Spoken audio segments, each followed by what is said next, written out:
Bonjour à tous et bienvenue dans ce nouveau numéro d'Entre Terre et Mer. En Nouvelle-Calédonie, il y a de plus en plus de bateaux. Que ce soit pour la plaisance ou la pêche, les Calédoniens sont très souvent sur l'eau. Mais un bateau, ça s'entretient. De la coque au pont supérieur, en passant par les moteurs, tout doit être soigneusement entretenu. Nous avons donc voulu découvrir quels étaient les bons gestes et les bons conseils pour pouvoir avoir un bateau qui dure dans le temps et qu'il soit toujours prêt à naviguer en toute sécurité. La vidange d'un moteur hors bord, le nettoyage de la coque de son bateau par exemple, font partie d'un entretien régulier.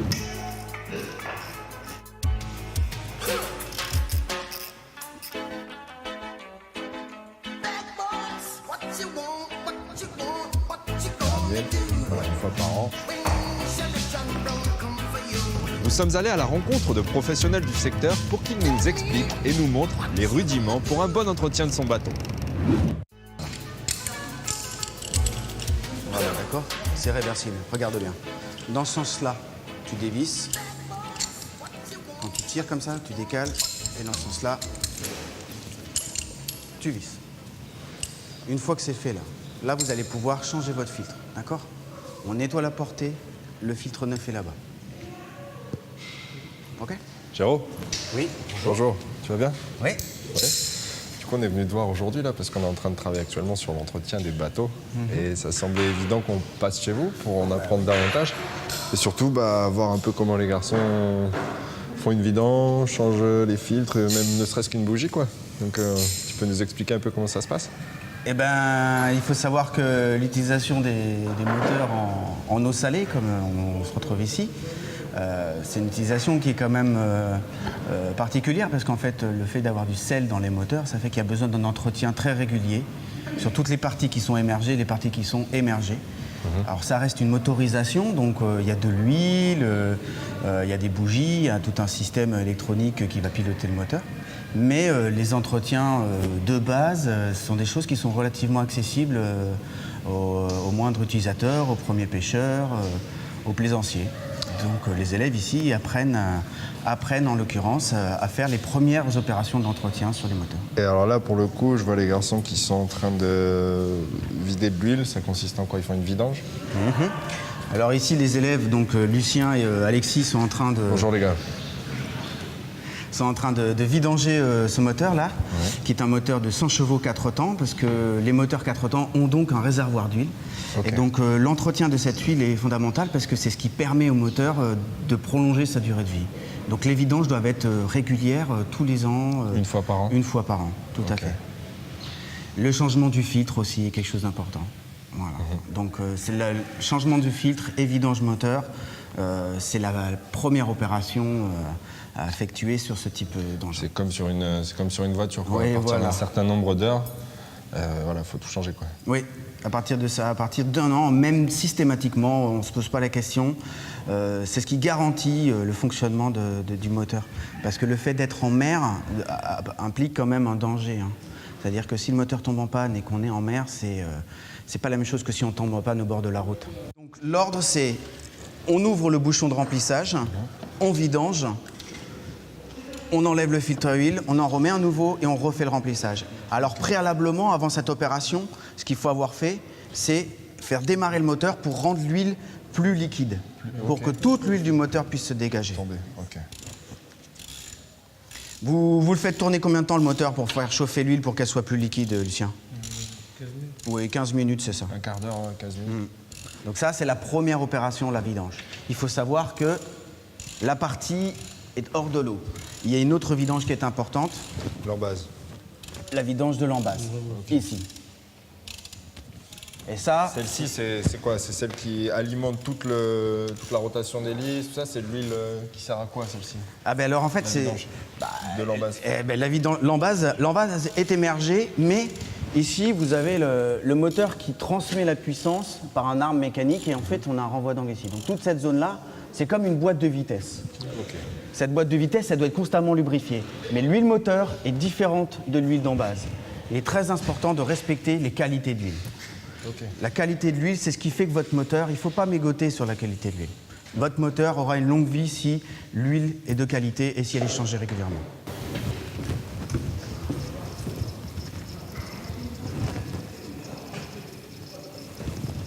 Régulièrement, il faut vérifier la jauge à huile. Donc, pour vérifier la jauge à huile, on prend un chiffon. On prend la jauge. On ne regarde pas comme ça sert à rien. On essuie. Attends, Alexis, attends. On trempe et on regarde. Où elle arrive, l'huile, là? Pour l'instant, il n'y a pas assez? Ok. Si jamais on ne prend pas le temps de faire ces vidanges régulièrement, on finit par endommager le moteur, on a une perte de puissance, on a une consommation accrue, on a de la fumée. Et il faut savoir qu'aussi l'huile n'a pas seulement la caractéristique de lubrifier, elle a aussi la capacité à refroidir le moteur. Refroidir aussi. Oui, l'huile effectue le refroidissement du moteur au même titre en fait, que la circulation d'eau de mer. Ça veut dire que cette huile-là, lorsqu'elle est usagée, elle transporte moins bien la chaleur, les calories. Et les symptômes, justement, sont de... Tu dis que ça fume? Fumée, perte de puissance, démarrage à froid plus difficile. Donc généralement, c'est des signes qui ne trompent pas. C'est des signes qui ne trompent pas. Il faut se faire une vidange. Il faut savoir que le défaut principal, c'est qu'un moteur, lorsqu'il vieillit, a tendance à consommer de l'huile. Et lorsqu'il consomme de l'huile et qu'on ne surveille pas, le niveau d'huile descendant, on peut aller jusqu'à une casse moteur si on dépasse le niveau inférieur d'huile. Un moteur qui tourne sans huile, c'est des pièces métalliques qui bougent les unes contre les autres à 6000 tours minute.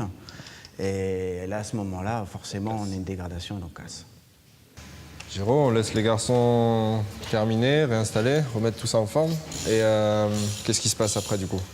Une fois qu'on a fait la partie haute, eh ben, on va attaquer la partie qui est dans l'eau, en fait, celle qui est le plus soumise aux contraintes de la nature. L'embase. Oui, l'embase. Et ça, c'est une autre équipe qui est dessus. C'est ça. D'accord.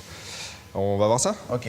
Juste avant, moi, je vous propose de découvrir cette fois-ci toute la partie qui concerne les coques. Et donc, on va découvrir ce que c'est que le carénage, donc l'entretien des coques, tout ce qui se passe à l'extérieur. On découvre ça?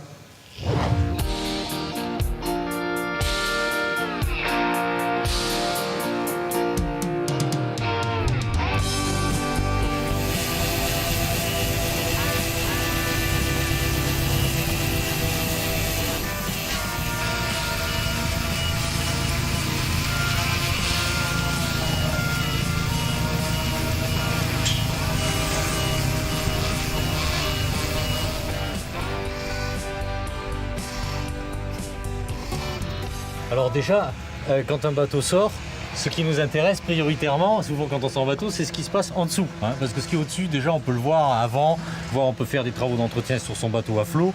Mais quand on sort son bateau, c'est qu'on a quelque chose à voir là-dessous. Là, la première chose qu'on voit, c'est que c'est un bateau qui a besoin d'être caréné. C'est l'occasion, quand le bateau sort, s'il y a des choses plus graves, si c'est un bateau, est-ce qu'il a tapé, est-ce que ça part abîmé. Là, en fait, c'est recouvert de coquillages parce qu'il n'a pas été entretenu, mais en apparence, il n'y a pas de... il n'y a pas de malaise sur cette coque. En apparence, elle paraît saine. On regarde le safran, voilà, ça fonctionne. Voilà, donc là, il y a peut-être quelque chose à reprendre ici. Mais autrement, la coque paraît saine, c'est-à-dire que le travail qui est à faire est assez simple. Il faut donc enlever ça aurait pu s'enlever au Karcher, mais là, c'est un bateau qui est arrivé par la route. Ça peut arriver aussi, parce que c'est une petite unité, et donc le client nous a amené son bateau. Alors s'il était arrivé par le travel lift, il aurait eu son coup de Karcher immédiat, parce que ça fait partie du protocole, on nettoie tout de suite le bateau avant de le parquer. Ça c'est nettoyé, poncé dans la journée, ou la demi-journée, mais peu importe, mais enfin voilà, et puis après... on peut dire le lendemain, on prépare presque en 3 jours, c'est fait. Après, ce qui peut rallonger, si en grattant, on tombe sur quelque chose d'anormal. Si en grattant, en ponçant, on voit qu'il s'est passé quelque chose, ou à la jointure de quille, à ce moment-là, ça peut changer de calendrier. Mais si ça se passe bien, en 3 jours, c'est réglé. Souvent, les propriétaires le font, sur une petite unité comme ça, il est fréquent que le propriétaire veuille le faire. Si nous le demande, nous le faisons. Oui, c'est à la portée de tous. Oui. Voilà. Mais si c'est de la grosse surface, c'est ingrat quand même. Et surtout, il faut se protéger parce que c'est toxique. Qu'est-ce qui est toxique? Ce qui est toxique, ce sont les poussières de peinture. Donc il faut toujours mettre, mais d'ailleurs, vous voyez, il y a quelqu'un qui travaille sur le bateau là-bas, il met un masque, il faut vraiment mettre le masque.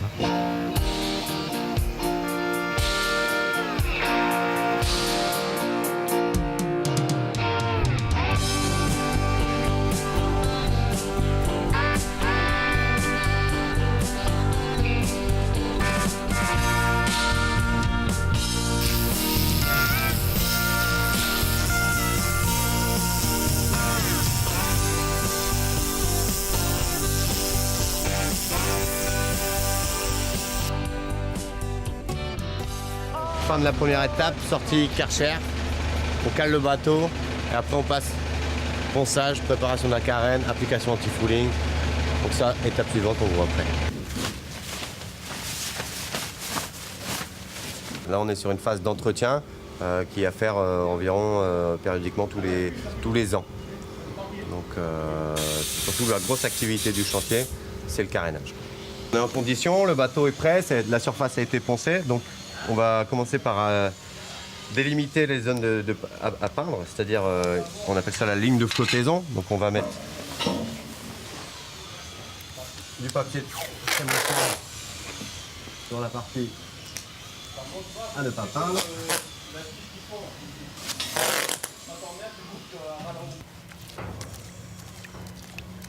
Donc il y a plusieurs types, il y a plusieurs possibilités d'application de l'anti-fouling comme ça. On peut le faire au simple rouleau. Et après, sur des bateaux un peu plus qui vont rechercher plus de performance, on va pouvoir travailler directement avec un pistolet pour appliquer l'anti-fouling autrement. Donc là, on va avoir quelque chose de beaucoup plus fin et de beaucoup plus net pour la glisse, quoi. Donc là, c'est un bateau pour faire de la croisière, donc les gens ils sont moins regardants et en termes de coût, tout le monde s'y retrouve. Donc voilà.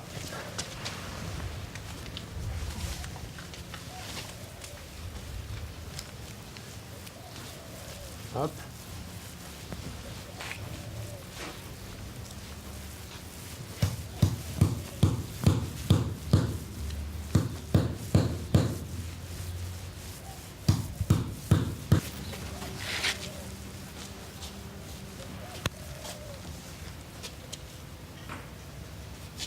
Le but premier, c'est surtout de protéger contre les algues, c'est-à-dire que les algues ont plus de difficultés à adhérer sur le support. Là, on va pratiquement finir, il restera des différentes petites étapes avant la mise à l'eau, comme les traitements des parties, tout ce qui est propulseur et tout ça. Donc là, on va appliquer différents types d'anti-fouling. C'est de l'anti-fouling pour du polyester. C'est pour tout ce qui est arbre d'hélice ou en base, on va avoir d'autres produits à utiliser, différents, mais qui ont le même but, c'est de protéger contre les algues. On entretient son bateau de façon permanente. Les propriétaires, normalement, ils ne passent pas une semaine où ils vont voir leur bateau, même quand ils naviguent pas, ils vont faire un petit bricolage. Ils ont toujours dans la tête une petite liste de pièces à acheter. Il faudra que j'achète ça, je vais changer ça, il faut que je graisse mes winches. Enfin, si je parle d'un voilier, là j'ai des ampoules à changer. Voilà, il y a toujours, je contrôle mes batteries. Il y a toujours un minimum d'entretien courant, récurrent. Qui s'enchaîne, qui fait partie de la vie du bateau. Normalement, si on a la passion de la navigation, on le fait de bon cœur. Après, ce qu'on ne souhaite pas, mais qui arrive quand même, c'est que de temps en temps, on a des grosses interventions, parce que là, il y a quelque chose qui lâche. Bon, ça on sait que ça arrive. Bon, si en entretenant, on fait en sorte que ça arrive le moins souvent possible. Mais effectivement, avec un gros bateau, on n'est jamais à l'abri d'un gros chantier.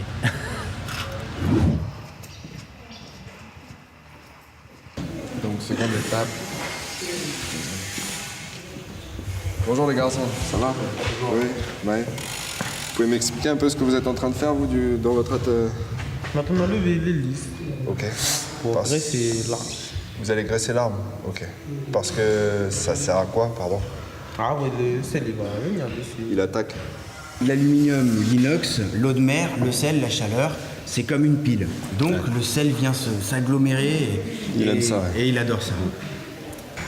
Qu'est-ce qu'on risque si on ne fait pas la vidange à temps?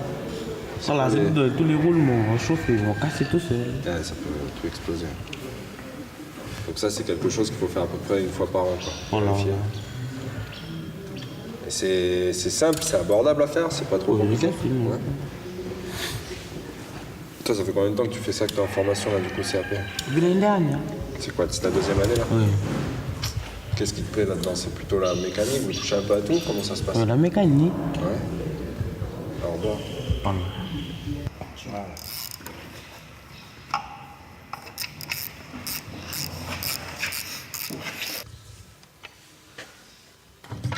Hop. Ok. Et il y a l'arbre quand même. Alors là, c'est ce qu'on appelle ça. Là. Ici, on a ce qu'on appelle l'arbre moteur. L'arbre moteur. Pardon. Hop. Très important, C'est en fait utiliser de la graisse marine. Parce que si on n'utilise pas de la graisse marine, elle a tendance à partir et s'évacuer dans l'eau de mer en fait. C'est pour ça que l'usage des huiles marines, des graisses marines, c'est fondamental pour l'entretien du moteur.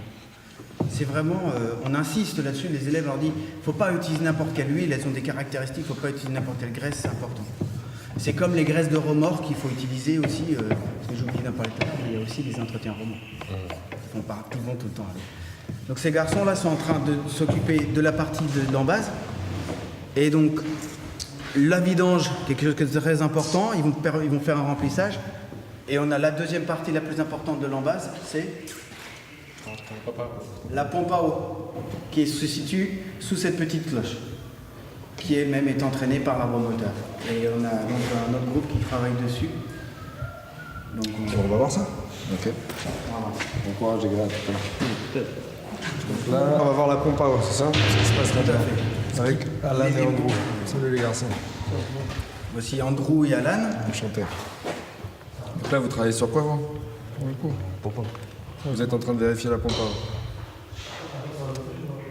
Donc là, quand même, dans tout ce qu'on voit, on est quand même on rentre dans de la mécanique assez pointue. On est dans de l'entretien dit de base, entre guillemets, mais ça reste... faut pouvoir y aller, quoi. En fait, il faut simplement être méthodique, rigoureux.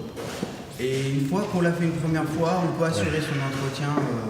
Voilà. Après, évidemment, c'est un travail que les chantiers font de manière systématique. Ça prend une heure de grandeur. Ça, c'est les premières choses que... C'est les premières choses. C'est du systématique. Ok. Donc là, du coup, vous vérifiez quoi, Landreau? La turbine. La turbine. La montre, la turbine. Elle est là, ok. Pareil, on vérifie si les pales elles sont en bon état, c'est ça? J'imagine. Qu'est-ce qu'il faut faire là? Dans la Oui, mais c'est pas déchiré. Ouais. Donc là, elle est en bon état? Oui, là, elle est en bonne état. Ok. Faut que c'est des éléments qui doivent être graissés aussi, ça, ou pas du tout?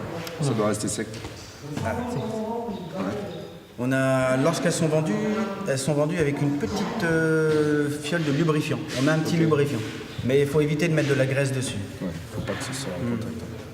Andrew, tu peux nous montrer une des petites pièces très importantes qu'il ne faut pas perdre? C'est la clave. Là? Clave. Clavel. Ah ouais. C'est quoi, c'est un aimant? Non, même pas, non, C'est à la rotation de la c'est ce qui entraîne la rotation. Parce que lorsqu'on met la turbine, si on oublie la clavette, C'est pas ça, ouais. voilà. Alors c'est pour ça en fait que la formation de technicien et de mécano, elle est importante parce que c'est des détails comme ça sur lesquels on peut passer à côté. Parce que là, regardez, Ouais, le moteur tourne, mais la turbine, elle ne tourne pas. Donc, Donc, L'eau ne peut pas aspirer. et donc il n'y aura pas d'eau et ça surchauffe. Et... Oui,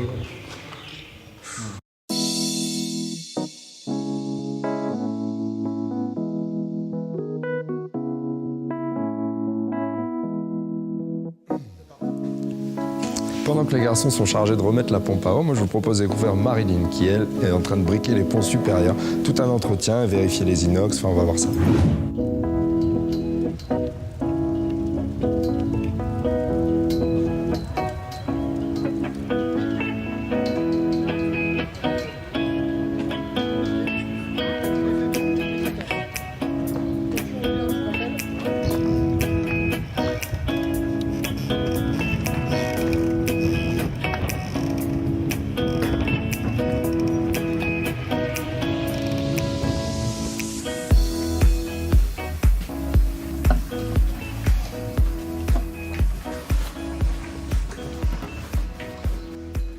Alors moi sur celui-là, en général, je commence toujours par la cabine. La cabine, par exemple, un truc très important, faut éviter sur l'extérieur le karcher. Un maximum, parce que c'est corrosif sur un bateau, ça abîme. Parce que comme je l'ai dit, un bateau c'est toujours dehors. Et surtout s'il reste au port ou même quand il part en mer, si vous ne nettoyez pas ici, vous avez vite fait de vous retrouver avec un tableau de bord qui est complètement noir, quoi. Et là, pareil, il y a énormément de petites évacuations d'eau qu'il faut justement déboucher. Là, il faut penser à mettre aussi, voilà, vous voyez, si vous ne faites pas ça, vous avez plein de petites saletés en fait dans les évacuations. Voilà, vous voyez ce que je sors? Et bien ça, c'est la pression du jet, il n'y a pas besoin de plus hein, comme pression. Ça prend l'eau de mer, ça prend la poussière du port, la pollution. Pas parce que c'est un bateau que ça échappe à tout ça, quoi. Au contraire, il est vraiment le premier justement à être pris. Et ça, il faut vraiment y penser à entretenir les évacuations extérieures parce que si ça vous le faites pas, ben vous vous retrouvez vite fait avec de l'eau qui va stagner parce qu'elle ne s'évacue pas parce que c'est bouché. Après, pour le pont, c'est autre chose. Le pont, parfois, vous êtes obligé de le frotter à la brosse. Et là, c'est pareil. On met le produit. Et par contre, c'est à la brosse. Donc là, j'ai pris une petite brosse à main, mais avec une brosse manche, c'est pareil. Hein. Et là, on reblanchit bien le pont. Surtout quand vous avez une tache noire ou... là, par exemple, ça, là. Hop. Voilà, avec le produit.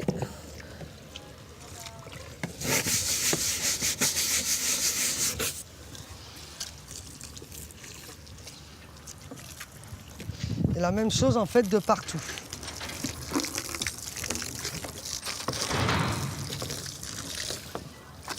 Tous les joints là, si vous laissez, si jamais vous lavez à l'eau, vous ne le lavez jamais à l'eau douce.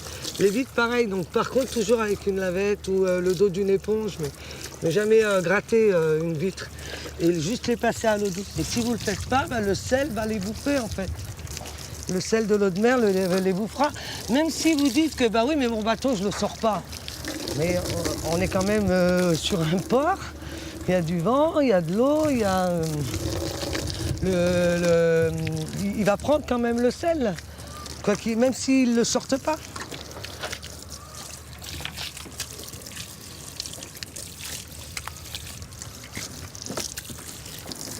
Là, c'est pareil, si vous ne pensez pas à le faire, elles vont rouiller. De temps en temps, passer un peu de produit dessus, au bout d'un moment, ça rouille. Et c'est pour éviter tout ça qu'il faut entretenir son bateau correctement, quotidiennement, ou alors 2 ou 3 fois dans la semaine. Voilà.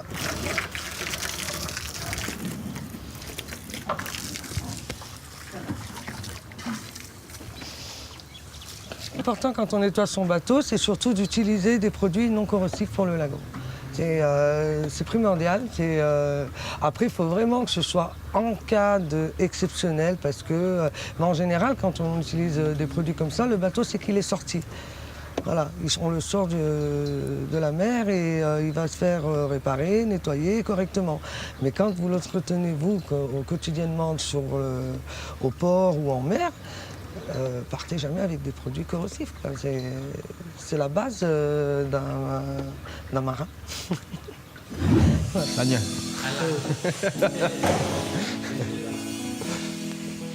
Géraud, là, on vient de voir avec tes élèves un peu tous les principaux gestes à avoir pour l'entretien des moteurs hors bord. Eh ben oui, c'était les opérations de premier niveau en fait. Il faut savoir que tout à chacun, qu'il soit plaisancier ou pêcheur, a accès à ces opérations qui sont des opérations simples. Accessible. Accessible, tout à fait. Une vidange tête motrice, une vérification visuelle de tout ce qui est autour de la tête. Et puis ensuite la partie basse qui est donc l'embase, vidange en base, graissage hélice. Et puis aussi pour ceux qui ont un peu plus d'appétence à la mécanique, aller jusqu'à la turbine. Bateau et rinçage moteur. Un quart d'heure minimum de rinçage moteur à la fin de chaque sortie, c'est fondamental. Ça participe de l'entretien. Ok. Géraud, merci. Et puis tes élèves sont des futurs professionnels du milieu. Tout à fait. On croise les doigts. Et puis, on a 2 élèves qui seront embauchés l'année prochaine à partir du mois de janvier sur Nouméa. Ok. Et donc on aide les autres aussi à s'engager dans des cursus professionnels correspondant à la formation. Et vous travaillez aussi avec des clients privés. Tout à fait, Là, oui, oui. là, on a travaillé aujourd'hui sur des clients. Voilà, ce sont des clients qui ne sont pas pressés, mais qui veulent participer de la formation aux élèves et qui viennent avec leur bateau. On fait un diagnostic, on voit si on est en capacité de le faire. Et effectivement, ici on a un client, on a vu sur le premier bateau que c'était aussi un client. Et ça permet aussi de faire travailler les élèves dans une réalité professionnelle et les préparer à leur futur métier. Jérôme, merci pour les conseils et puis nous avoir ouvert vos portes avec les merci à garçons. vous. C'était très agréable. Ok. À bientôt. Tal. Ciao. Ciao.